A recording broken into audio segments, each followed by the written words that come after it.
우리 그림 하나 볼까요? 저 그림은 최후의 만찬이라고 하는 그림인데요. 레오나르도 다빈치의 그림입니다. 1491년 그때부터 시작해서 1498년까지 한 7년 동안 그려진 그 그림인데요. 7년에 걸쳐서 그려진 그림입니다. 이 로마 교황청에서 이 레오나르도 다빈치에게 이 성서 속에 있는 그 예수의 제자들과 마지막 만찬 광경을 이 벽화로, 저게 벽화입니다. 벽화로 한번 그려봐라 이렇게 부탁을 하게 됩니다. 이 부탁받은 이 다빈치가 제일 먼저 예수님을 그리기 위해서 모델을 이렇게 찾는데요.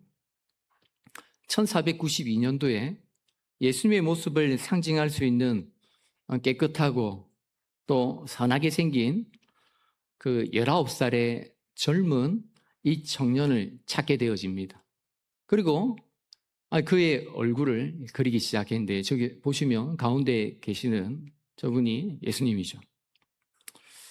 그리고 그 청년을 모델로 예수님을 그린 후에 6년 동안 예수님의 11제자를 다 그리게 되어집니다. 마지막으로 예수님을 배반한 이 가룟 유다를 그려야 하는데요. 모델을 찾을 수가 없었습니다. 왜냐하면 예수님을 배반한 사람은 어떻게 생겼을까 하는 의문이 생긴 겁니다. 예수님을 배반할 정도로 악한 사람의 얼굴은 어떤 얼굴일까? 그렇게 의문이 생긴 겁니다. 이 다빈치가 가룟 유다의 모델을 찾는다라는 그 소식을 이 로마의 시장이 알고 한 가지 제안을 하게 됩니다. 로마의 지하 감옥 속에 이 사형을 기다리고 있는 수백 명의 죄수들이 있으니까 그곳에서 한번 찾아봐라 그렇게 얘기를 합니다. 그 제안을 승낙하고 로마에서 가장 악랄하고 잔인한 이 살인범들이 갇혀있는 그 감옥을 찾아가는데요. 그리고는 사형을 기다리고 있는 한 죄수를 선택해서 그림을 그리게 되어집니다. 그림을 다 그린 후에 죄수를 다시 자기가 있던 그 감옥으로 보내려고 하는 그 순간 이 살인범이 다빈치 앞에 무릎을 꿇고 이렇게 얘기하는 겁니다. 저 기억 못 하시겠습니까? 그렇게 얘기하는 겁니다. 저 기억 못 하시겠어요? 그러자 다빈치가 난 당신 같은 사람 잘 모르겠는데 그렇게 얘기를 한 겁니다. 순간 이 젊은이가 다빈치가 완성한 최후의 그 만찬을 손가락으로 가리키면서 저기 저 그림 속에 있는 한 사람이 접니다. 그렇게 얘기하는 겁니다. 그 사람이 6년 전 처음 모델이 되었던 예수의 모습이었습니다. 여러분, 예수님의 모습을 가진 사람이 어떻게 이 가룟 유다의 모습이 될 수 있을까 하는 의문을 가질 수 있겠죠. 하지만 우리의 모습을 보면 충분히 납득이 갑니다. 우리 안에 이 두 가지의 모습이 늘 공존하죠. 선한 모습이 있는 반면에 악한 모습이 있습니다. 모든 사람의 내면 안에 선과 악이 함께 공존하고 있습니다. 때로는 선이 이길 때도 있고요. 때로는 악이 이길 때도 있습니다. 인간의 마음은 늘 선과 악이 전투하는 전쟁터와 같습니다. 그래서 갈라디아서 5장 17절에 보면요. 육체의 소욕은 성령을 거스리고 성령은 육체를 거스르나니 이 둘이 서로 대적함으로 너희가 원하는 것을 하지 못하게 하려 함이니라. 육체의 소욕은 성령을 거스리고 할 때 이 거스른다라고 하는 이 말은 반대되는 태도를 취한다 하는 그 말입니다. 우리 마음이 원하는 것이 있고 이 성령이 원하는 것이 있는데 이 두 가지가 늘 다툰다라는 겁니다. 늘 다툰다라는 거예요. 늘 싸운다라는 거예요. 여러분, 사실 신앙을 갖기 전에는 이런 다툼들이 있었습니다. 이런 다툼들이 없었습니다. 신앙을 가진 후에 성령이 우리 안에 거하심으로 말미암아 우리 안에 생겨난 다툼이 있습니다. 이전에는 우리의 마음에 원하는 대로 살았습니다. 그렇게 살아도 아무 문제가 없었습니다. 하지만 성령이 우리 안에 그 아심으로 말미암아 우리의 마음속에 치열한 싸움이 일어나기 시작합니다. 여러분, 이전에는 이 주일날 약속 잡는 거, 특별히 등산 가는 거 자연스러웠습니다. 마음에 거리낌이 없었습니다. 그런데 신앙을 가지면서 주일날은 교회 가서 예배해야지 하는 그 마음이 생긴 겁니다. 어느 날 친구가 전화가 옵니다. 야, 내일 등산 가자. 이전에는 고민할 필요가 없었습니다. 그냥 가면 되거든요. 하지만 이제는 갈등하고 고민이 생기는 겁니다. 마음에 전쟁이 일어나는 거죠. 우리 운전을 하는데 갑자기 옆에 있는 차가 깜빡이도 넣지 않고 쑥 들어옵니다. 전에는 생각할 여지도 없이 빵빵거리고 창문을 열고 욕을 했습니다. 그런데 이제는 고민이 있습니다. 갈등이 있습니다. 내가 그래도 예수 믿는 사람인데, 내가 직분도 받은 사람인데 이러면 되겠나 하는 마음이 생기는 겁니다. 그리고 내 안에 거하시는 성령께서 우리의 마음속에 참으라 그렇게 얘기를 하십니다. 여러분, 갈등이 생기는 겁니다. 신앙이 있게 되자 우리의 마음에 갈등이 생기는 겁니다. 이런 갈등 속에서도 하나님께서 원하시는 것, 하나님 기뻐하시는 것을 선택하면 참 좋을 텐데 그게 쉽지가 않더라는 겁니다. 그래서 15절에 보시면 내가 행하는 것을 내가 알지 못하노니 곧 내가 원하는 것은 행하지 아니하고 도리어 미워하는 것을 행함이라. 내가 원하는 것을 행하기보다는 하나님이 미워하는 것, 하나님 싫어하시는 것을 자꾸 행하더라는 거예요. 18절과 19절에도 한번 보세요. 내 속 곧 내 육신에 선한 것이 거하지 아니하는 줄 아노니 원함은 내게 있으나 선을 행하는 것은 없노라. 내가 원하는 바 선은 행하지 아니하고 도리어 원하지 아니하는 바 악을 행하는도다. 원하지 않는 것을 늘 행하더라는 거예요. 그래서 바울은 이런 결론을 내립니다. 14절에 우리 한번 읽어볼까요? 14절.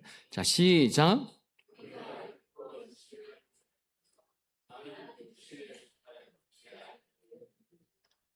여기 팔렸다 하는 것, 이 단어는요, 이 전쟁에서 피한 사람, 그러니까 전쟁에서 피해서 이 노예로, 포로로 끌려가는 그 모습을 생각하시면 됩니다. 힘없이 무력하게 이 죄로부터 포로로 끌려가고 있더라는 겁니다. 20절에도 보면 만일 내가 원하지 아니하는 그것을 하면 이를 행하는 자는 내가 아니요 내 속에 거하는 죄니라. 내 안에 죄가 있어서 끊임없이 우리를 그의 죄의 길로 인도되어지더라는 거예요. 그런데 여러분, 오늘 본문을 읽다 보면요, 우리를 좀 혼란스럽게 하는 것이 있습니다. 그게 뭐냐니까 로마서 6장에 보면 그럴 수 없느니라 그렇게 얘기했습니다. 그럴 수 없느니라.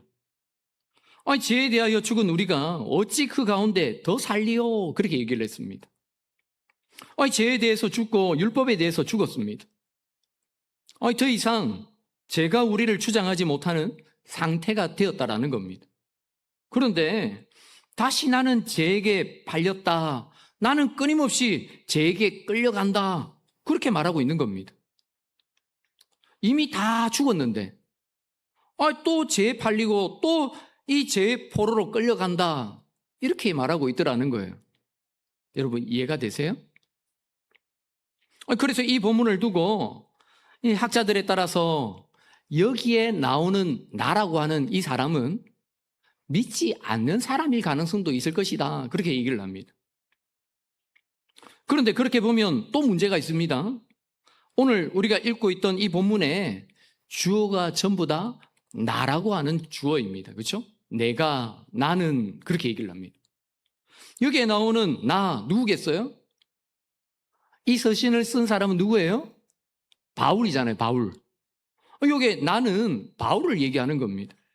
그럼 이런 문제가 있겠죠. 바울이 믿기 전이었을까 아니면 믿은 후였을까라고 하는 문제가 있습니다. 그런데 22절을 한번 보시면요, 내 속사람으로는 하나님의 법을 절거하되 이렇게 되어 있습니다. 믿지 않는다고 한다면 율법을 절거할 이유가 없습니다. 그래서 여기에 나오는 이 바울은 예수를 믿은 후에 바울이라 이렇게 볼 수 있습니다. 이것보다 더 중요한 것은 우리의 모습만 봐도 충분히 이해가 갑니다. 우리도 예수를 믿는다 말하지만 여전히 여러분은 어떻게 살아가십니까? 죄 가운데 살아가잖아요. 그렇죠? 죄에 끌려 살아가잖아요. 죄의 노예가 되어지고 죄에 팔리게 되어지는 우리의 모습을 날마다 보게 되어집니다.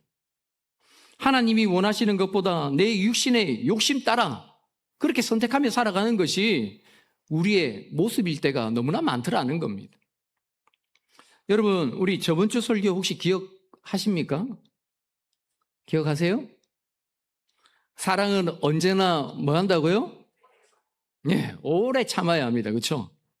그리고 어떻게 사랑해야 한다 그렇게 말했습니까? 무례히 행하지 않고 또 특별히 어떻게 행해야 한다, 어떻게 하지 말라고 얘기를 했죠? 성내지 않아야 한다. 성 안 내고 잘 참으셨습니까?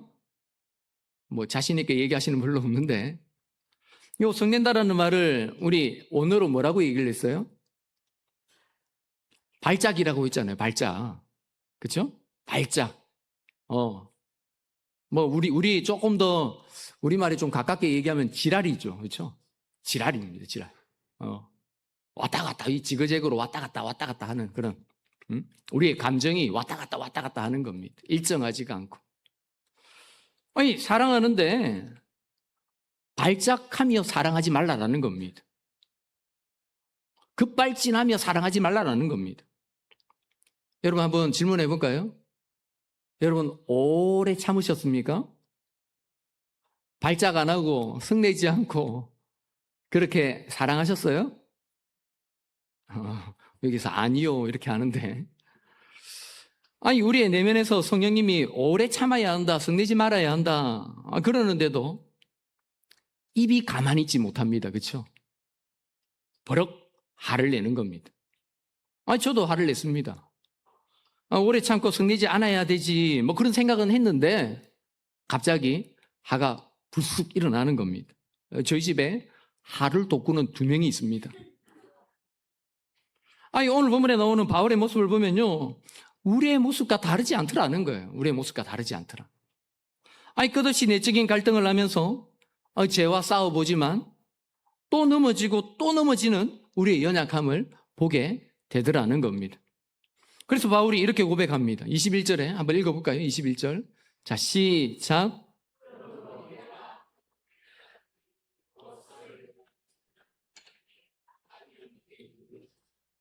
여기 법이라고 되어 있는데요. 우리 법칙, 원칙 이렇게 해석하시면 됩니다. 인간의 삶을 지배하는 한 가지 규칙이 있는 그것을 내가 알았다 그러는 겁니다. 그것은 선을 행하기를 원하는 나에게 이 악이 함께 있다라는 것이라는 겁니다. 거듭난 자아는 하나님의 법을 즐거워하지만 내 안에 또 다른 법이 있는데 나를 날마다 죄로 끌고 가고 있는 그 법이 우리 가운데 우리의 마음속에 있더라는 겁니다. 사도 바울은 누가 봐도 위대한 사도이고 또 하나님의 일꾼임에도 불구하고 이 죄 앞에 넘어지는 자신의 연약함을 보았다라는 겁니다. 사랑하는 여러분, 우리 율법에는 2가지 기능이 있다 그렇게 얘기를 드렸습니다. 우리 하나가 뭐랬어요? 율법은 뭐가 같다고 했죠? 거울과 같다 그렇게 얘기했잖아요. 율법은 거울과 같아서 자신의 죄와 허물을 보게 한다라는 겁니다. 가끔 주변에서 설교를 들을 때마다 마음이 좀 아프다 하는 분들을 제가 만나게 되어집니다. 좀 말씀을 들을 때마다 마음이 아프고 힘들다 하시는 그런 분들을 만나게 되어집니다. 말씀이 칼과 같이 날카로워서 들을수록 이 죄가 느껴지고 그 죄로 인해 너무 힘들다 하시는 분들을 제가 보게 되어집니다. 맞습니다. 당연한 겁니다. 믿음이 없을 때에는 모르겠지만 믿음이 생기고 나면요 말씀이 들리기 시작하고 그 말씀이 우리의 죄와 허물을 덜 추워내기 시작하는 겁니다. 우리가 얼마나 나쁜 죄인인지를 보여주고 깨닫게 하는 것입니다. 그래서 사도 바울이 어떻게 고백합니까? 우리 25절 한번 읽어볼까요? 24절 한번 읽어볼까요? 24절. 자, 시작.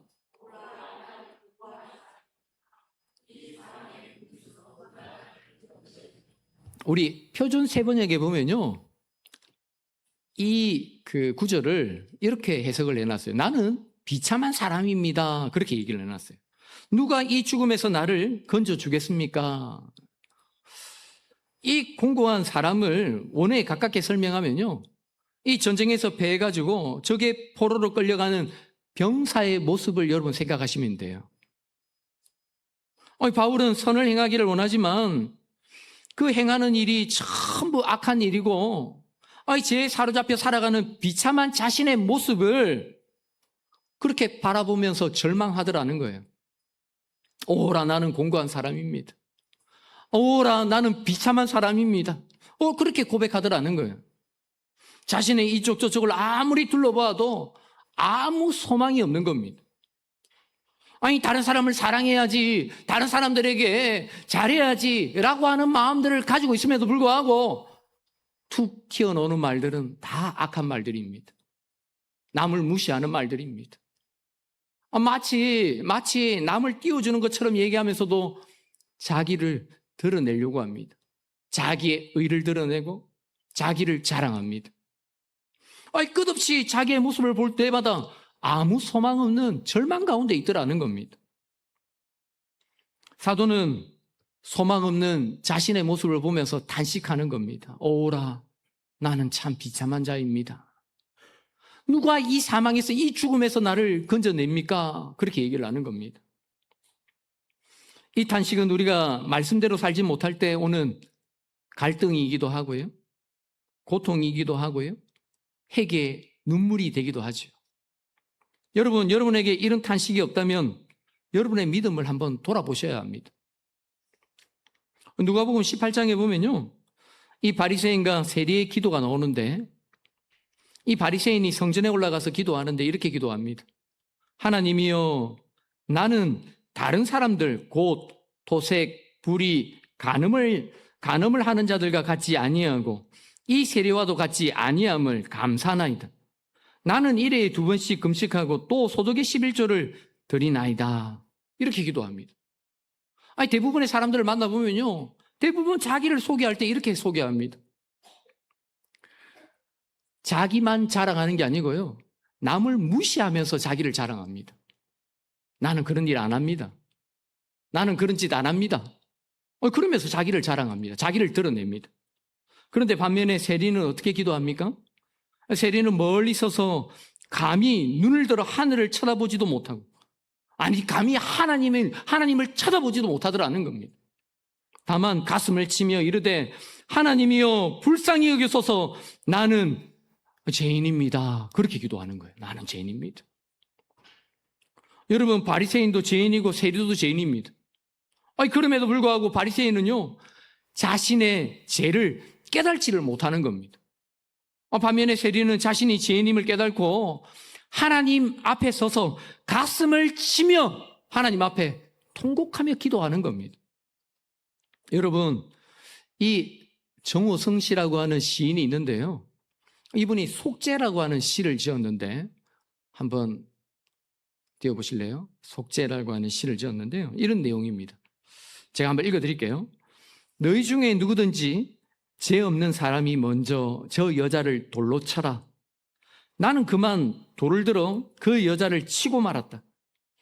오늘도 새들이 내 얼굴에 침을 뱉고 간다. 정호성 씨라고 하는 이 시인이 그 시를 지었는데 속죄라고 하는 시입니다. 그런데 한번 잘 보세요. 예수님께서 말씀하시되 이렇게 얘기하시잖아요. 누구든지 죄 없는 사람이 먼저 저 여자를 돌로 치라, 그렇게 얘기하시잖아요. 그런데 저 시인이 뭐라고 얘기를 해요? 나는 그만 돌을 들어 그 여자를 치고 말았다. 그랬더니 날아가는 새가 그 얼굴에 침을 뱉었다라는 겁니다. 새도 다 아는데 저 미물도 네가 죄인인 거 다 아는데 네가 어떻게 돌을 들어 여자를 칠 수 있느냐, 그렇게 얘기하고 있는 겁니다. 내가 다른 사람의 죄를 비난하고 정죄하지만 나 또한 죄인이라는 겁니다. 나 또한 죄인이라는 겁니다. 이런 우리의 영적인 현실을 알아야 한다 하고 얘기하고 있는 거죠. 선을 행하기를 원하지만 이 원치 않는 악만 행하는 이 죄인임을 늘 기억하지 않으면요, 우리 또한 저렇게 넘어진다라는 겁니다. 사랑하는 여러분, 우리는 소망 없는 죄인임을 여러분 꼭 기억하시길 바랍니다. 그래야 진짜 소망이 있습니다. 그래야 진짜 소망이 있습니다. 사랑하는 여러분, 율법의 두 번째 기능이 뭐예요? 율법은 모학선생과 같고 초등교사와 같다, 그렇게 얘기를 하잖아요. 율법은 예수님께로 인도하는 초등교사와 같으라는 겁니다. 그래서 25절에 보면 한번 읽어볼까요? 자, 시작.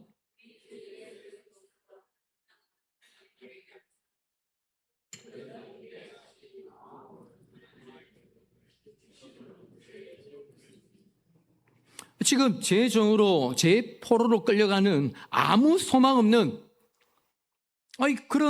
그런 자신을 바라보면서 이 바울이 탄식하고 절망했습니다. 그런데요, 바울이 25절에 감사합니다, 그렇게 얘기를 해요. 감사하리로다, 그렇게 얘기를 해요. 여러분, 사도가 왜 감사한다 얘기해요? 지금 자신을 보면서 절망하고 너무나 아파하고 탄식하며 나아갔는데 25절에 다시 한 번 더 감사합니다 라고 얘기하고 있는 거예요. 그 이유가 뭐죠? 본문에 보니까 우리 주 예수 그리스도로 말미암아, 그렇게 얘기를 해요. 우리 주 예수 그리스도로 말미암아 내가 하나님께 감사하리로다, 그렇게 얘기하는 거예요.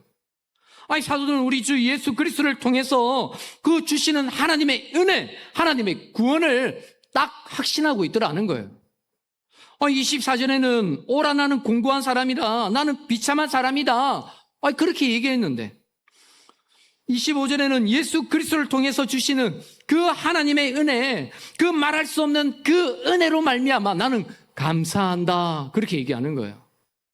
내 육신으로 살 때에는 죄를 짓고 넘어지고 쓰러지지만 나를 위해 오신 예수 그리스도를 바라봄으로 말미암아, 그분이 내 삶 속에 오심으로 말미암아 나는 구원함을 받을 수 있다라는 거예요.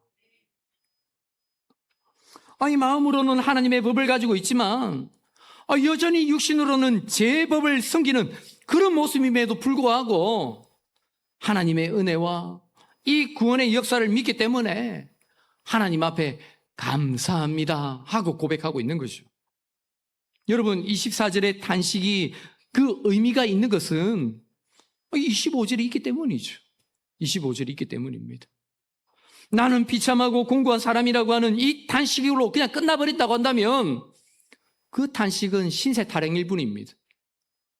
하지만 그 절망의 그때에 예수 그리스도를 바라보고 예수 그리스도를 붙들게 되면 이 절망의 낭떠러지 끝에서 날개를 펴고 하늘로 비상하게 되어지는 놀라운 역사가 일어나게 되더라는 거예요. 사랑하는 여러분, 이 일들이 어떻게 일어난다고요? 예수 그리스도로 말미암아 일어난다라는 거예요. 여러분, 우리가 더 많은 노력을 해서 선한 삶을 살 수 있다, 그렇게 얘기하지 않아요. 세상은 내 노력으로 무언가를 이룰 수 있다, 그렇게 얘기하지 마. 그렇게 살면 살수록 우리는 더 절망하는 거예요. 우리는 더 절망하는 거예요. 여러분, 우리의 모든 관심과 초점은 오직 예수 그리스도밖에 없음을 여러분 믿으시길 바랍니다. 신앙생활을 하면서요, 늘 경험하는 것은 내 능력, 내 노력, 내 힘으로 되지 않는다라는 거예요. 내 능력, 내 노력, 내 힘으로 되지 않는다라는 거예요. 사랑하는 여러분, 자신에 대해 절망해야 예수 그리스도를 볼 수 있음을 여러분 믿으시길 바랍니다. 그 사랑과 은혜에 붙들려 살아갈 때 우리는 이 죄로부터 이길 수 있고요, 우리의 삶으로부터 소망을 가질 수 있더라는 거예요. 우리 찬송가 208장에 이런 가사가 나와요. 천부여 의지 없어서 손들고 옵니다. 주 나를 외면하시면 나 어디 가리이까? 내 죄를 씻기 위하여 피 흘려 주시니 곧 회개하는 마음으로 주 앞에 옵니다. 이 찬송을 부를 때마다 저는 늘 이런 생각을 했어요. 왜 이렇게 믿는다라는 게 왜 이렇게 무기력하나, 무력하나, 뭐 그런 생각을 했어요. 아니, 하나님이 우리에게 힘도 주시고 능력도 주시면 될 텐데 왜 굳이 매번 천부의 의지 없어서 손들고 갑니다, 뭐 그렇게 찬양해야 하나? 늘 그렇게 생각을 했어요. 그런데 세월이 지나면서요, 이 찬양이 깨달아지기 시작하더라고요. 우리가 가야 할 곳이 다른 곳이 아니라 하나님의 품이고 예수 그리스도의 십자가 앞이라는 그 사실이 깨달아지기 시작하더라고요. 사랑하는 여러분, 그 십자가 앞에 나아갈 때 용기가 있고요, 그 십자가 앞에 나아갈 때 거기에 사랑이 있음을 여러분 믿으시길 바랍니다. 거기에 죄를 이길 힘이 있더라는 거예요. 그곳에 이 세상의 실패와 아픔을 이길 그 힘이 거기에 있더라는 거예요. 그런데 어떻게 보면요, 이게 참 이해가 안 되는 거예요. 불신자들이 보면 참 어리석게 보이는 거잖아요. 그냥 교회에 와가지고 엎드리고 우는데, 믿지 않는 사람들이 보면, 그것만큼 궁상 맞은 일이 없어요. 맨날 와가지고 울고, 눈물 흘리고, 그게 뭔가, 왜 이렇게 궁상 맞나? 그렇게 보이는 거예요. 그런데요, 그 십자가 앞에 우리가 힘을 얻을 줄 여러분 믿으시길 바랍니다. 십자가 앞에서 사람이 변화되는 줄 믿습니다. 여러분, 십자가 앞에서요, 아픔을 이길 수 있는 힘이 있더라는 거예요. 정말 미련해 보이는데 거기에 생명이 있고 거기에 능력이 있고 거기에 말할 수 없는 그 감격이 거기에 있더라는 거예요. 여러분, 어떤 면에서 우리 순교하는 것은요, 이 순교하는 것은 우리가 사는 것보다 훨씬 쉬울 수 있어요. 순교를 폄훼하거나 순교를 쉽게 생각하는 게 아니고요, 순교는 그 한순간만 딱 참으면 되잖아요. 그런데 인생은 그렇지 않아요.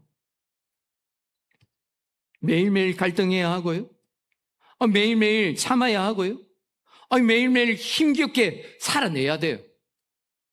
매일같이 순교적인 삶을 살아내야 가능한 것이 우리의 인생이죠.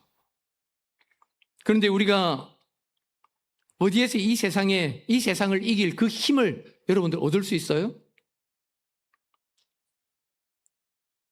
여러분, 다짐하면 됩니까? 오늘 내가 딱 다짐하고 저 문을 딱 빠져나가면서 나는 이제 힘을 가지고 살아낼 거야, 내 인생을 내가 능력을 가지고 내가 한번 살아낼 거야, 그러면 되어집니까?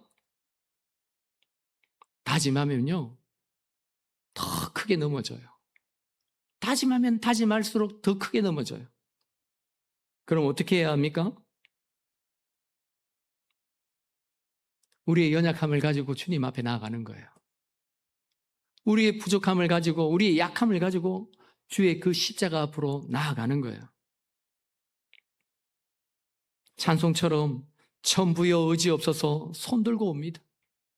주 나를 외면하시면 나 어디 가리이까? 그러면서 주님 앞에 나아가는 거예요. 하나님 어디에도 소망이 없습니다. 무엇에도 소망이 없습니다.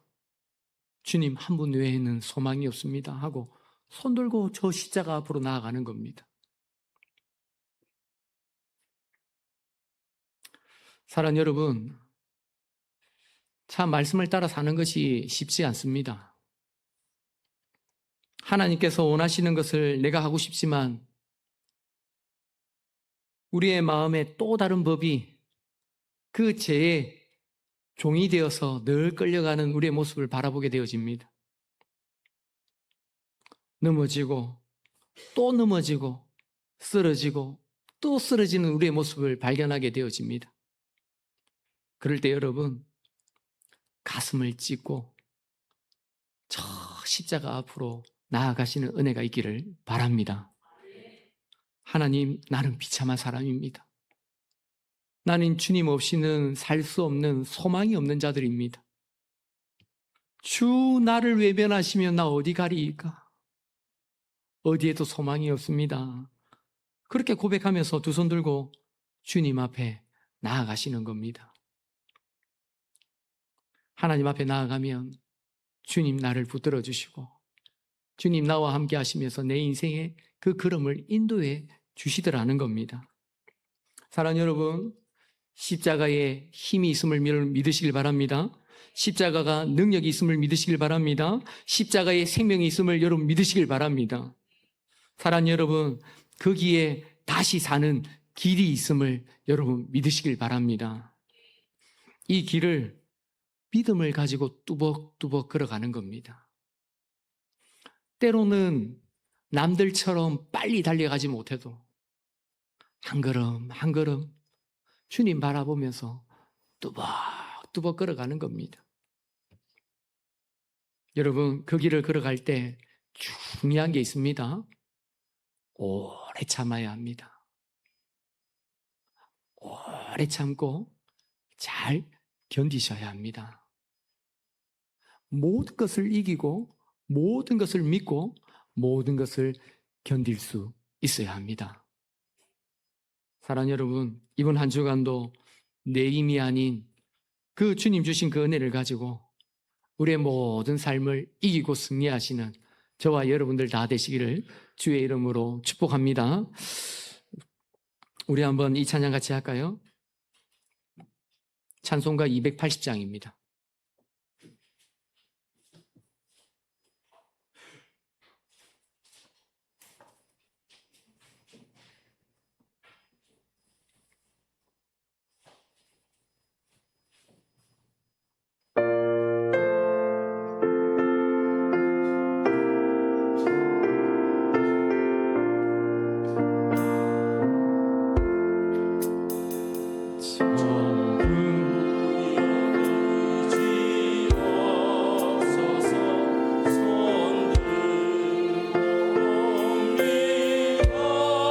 주 나를 외면하시면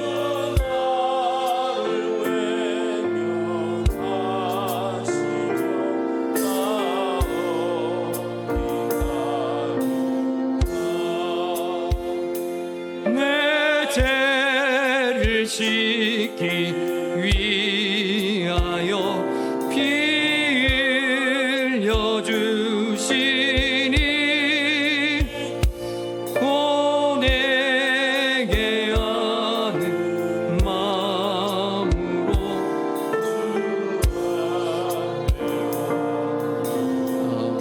잠시만요. 우리 이 찬양 한 번 더 하실 때 하고 나서 같이 한번 기도 한번 하고 그렇게 헌금을 함께 드리도록 하겠습니다.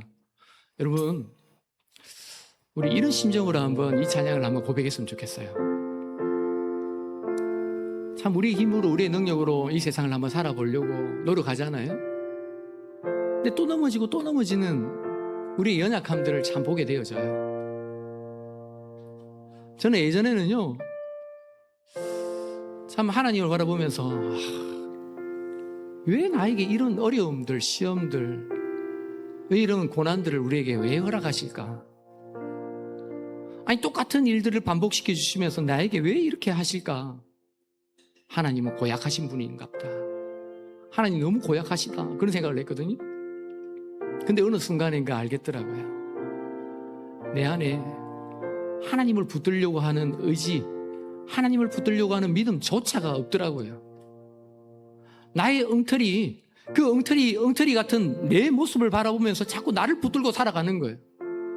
믿는다 얘기하면서도 내 자신을 자꾸 붙들고 살아가는 나의 엉터리 같은 이 모습을 자꾸 발견하게 되어지더라고요. 그러면서 이 찬양이 눈에 들어오기 시작하는데 그때야 비로소 알겠더라고요. 전부의 의지 없어서 손들고 갑니다. 나 이제 더 이상 소망이 없습니다. 하나님 나 붙들어 주지 않으시면 어디에도 소망이 없습니다라고 하는 고백이 터져 나오더라고요. 여러분, 이 마음을 가지고 함께 찬양할까요? 우리 다시 한번 찬양합시다. 전부의 의지 없어서.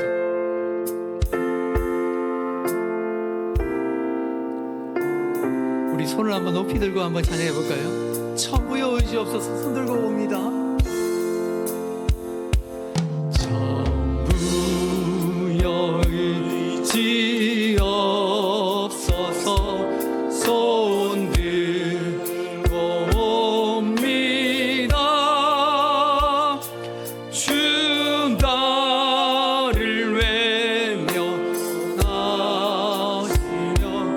나 어디가. 내 죄를 씻기 위하여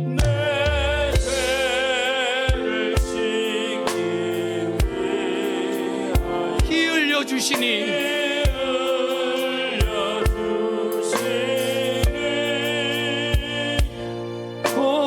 고되게 하는 마음으로 우리 3절 나 예수 의지함으로 나 예수 의지함으로 근거는 받아서 주님께 구한 모든 것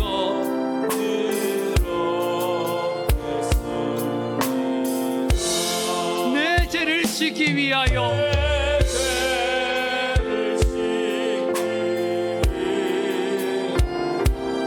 피 흘려 주시니 고되게 하는